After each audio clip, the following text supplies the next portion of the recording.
નમસ્કાર મિત્રો, હું છું આપનો બિરજુ મકવાણા। ગુડ મોર્નિંગ, જય સ્વામિનારાયણ, જય શ્રી કૃષ્ણ, હર હર મહાદેવ। આવી 5 વસ્તુઓ ઘરમાં રાખવાથી ગરીબી આવે છે। 1.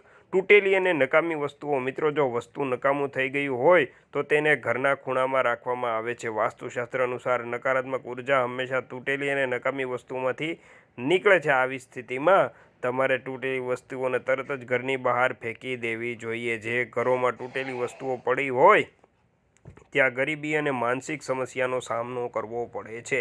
2. કાંટાવાળા છોડ ન વાવવા જોઈએ। કાંટાવાળા છોડ નકારાત્મક ઉર્જા ફેલાવે છે। જે મકાનોમાં કાંટાવાળા છોડ હોય ત્યાં રહેતા સભ્યો વચ્ચે અવારનવાર તણાવ અને ઝઘડાઓ થતા હોય છે। આવી સ્થિતિમાં જો તમે ઘરની અંદર કોઈ પણ કાંટાવાળો છોડ લગાવી રહ્યા છો તો તેને તરત જ ઘરની બહાર ફેંકી દેવો જોઈએ। કંટાળો છોડ ઘરની અંદર નકારાત્મક ઉર્જા ઉત્પન્ન કરે છે અને પ્રોત્સાહન આપે છે। મિત્રો, અમારો વિડીયો સારો લાગે તો બધાને શેર કરવાનું ભૂલતા નહીં। બેડની સામે અરીસો ન લગાવો। આમ કરવાથી નકારાત્મક ઉર્જાને વેગ મળે છે। પલંગની સામે અરીસો રાખવાથી વ્યક્તિને ઊંઘ નથી આવતી અને માનસિક તણાવ વધે છે। આ સિવાય બેડરૂમમાં અરીસો ન લગાવો। આમ કરવાથી વિવાહિત જીવનમાં વિશ્વાસનો અભાવ રહે છે। આ સાથે પતિ પત્ની વચ્ચે પરસ્પર મતભેદો પણ વધે છે અને પતિ પત્નીને સ્વાસ્થ્ય સંબંધિત અનેક સમસ્યાઓનો સામનો કરવો પડી શકે છે। આમ કરવાથી વિવાહિત જીવનમાં વિશ્વાસનો અભાવ રહે છે। આ સાથે પતિ પત્ની વચ્ચે પરસ્પર મતભેદો પણ વધે છે અને પતિ અને પત્નીને સ્વાસ્થ્ય સંબંધિત અનેક સમસ્યાનો સામનો કરવો પડી શકે છે। આમ કરવાથી વિવાહિત જીવનમાં વિશ્વાસનો અભાવ રહે છે। આ સાથે પતિ પત્ની વચ્ચે પરસ્પર મતભેદો પણ વધે છે અને પતિ પત્નીને સ્વાસ્થ્ય સંબંધી અનેક સમસ્યાઓનો સામનો કરવો પડે છે। મિત્રો, ઇલેક્ટ્રોનિક વસ્તુઓ અહીં ન હોવી જોઈએ।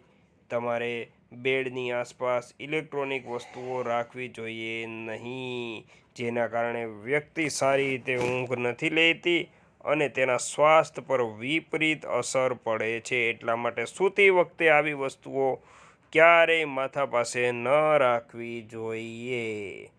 મિત્રો, આગળ વાત કરીએ તો અહીં ઘરમાં પગરખાં અને ચપ્પલ ન રાખો। જે ઘરમાં બૂટ ચપ્પલ અહીંયા જ્યાં ત્યાં ફેલાયેલા હોય છે ત્યાં ટૂંક સમયમાં નકારાત્મક ઉર્જા પ્રવેશ કરે છે।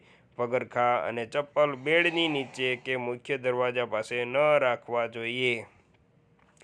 તેનાથી ઘરમાં નકારાત્મકતા આવે છે। મિત્રો, શાસ્ત્ર અનુસાર ઘરની દિશાની સાથે ઘરમાં રાખવામાં આવેલી દરેક વસ્તુ સકારાત્મક અને નકારાત્મક બંને ઉર્જાનો સ્ત્રાવ કરે છે।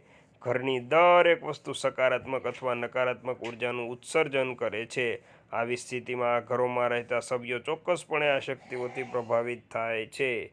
જો ઘરમાં નકારાત્મક ઉર્જા સાથે આવી વસ્તુ હોય તો વ્યક્તિને માનસિક, આર્થિક અને શારીરિક ત્રણેય પ્રકારની સમસ્યાનો સામનો કરવો પડે છે। આવો જાણીએ એવી કઈ વસ્તુઓ છે જે ઘરમાં હોય ત્યારે નકારાત્મક ઉર્જા ઉત્પન્ન કરે છે। અને અંતમાં મિત્રો, વિડીયો ગમ્યો હોય તો વિડીયોને લાઇક અને ચેનલને સબસ્ક્રાઈબ જરૂર કરી લેજો અને કોમેન્ટમાં સવારના પહોરમાં હર હર મહાદેવ, જય શ્રી રામ લખવાનું ભૂલતા નહીં। વિડીયો દરેકને શેર કરજો। જય હિન્દ, જય